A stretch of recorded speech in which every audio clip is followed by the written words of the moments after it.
সালাম আলাইকুম। বর্তমানে বাংলাদেশের পরিস্থিতি অনেকটা খারাপ। কারণটা হচ্ছে আপনার মাশরাফির বাড়িতে আগুন দিলে সেটা প্রচার হয় লিটন দাসের বাড়িতে নাকি আগুন দিয়েছে। সো ভারতের গণমাধ্যমে এই ধরনের একটা প্রচার শুরু করেছে এবং শুরু হয়ে গেছে অলরেডি।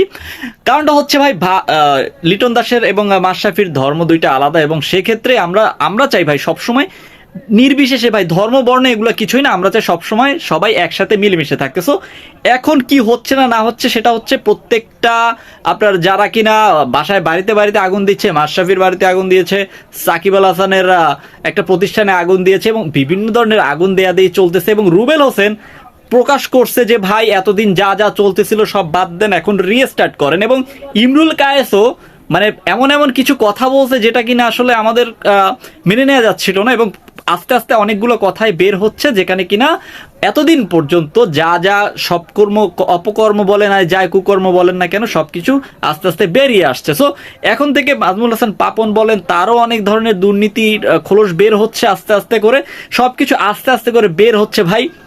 কিন্তু কথা হচ্ছে ভাই অপপ্রচার না করি আমরা সবসময়। আমরা ধর্ম বর্ণ নির্বিশেষে আমরা সবাই দিন শেষে আমরা সবাই মানুষ। তো সব কিছু মিলিয়ে এই ধরনের প্রচার না করি, যেটা সঠিক প্রচার সেটা করেন। মাশরাফির বাড়িতে আগুন লাগছে সেটা তো বাংলাদেশের সবাই জানে, সেক্ষেত্রে আপনি লিটন দাসের কেন নামটা নিতে যাবেন? সো এই ধরনের একটা গুজব ছড়াচ্ছে।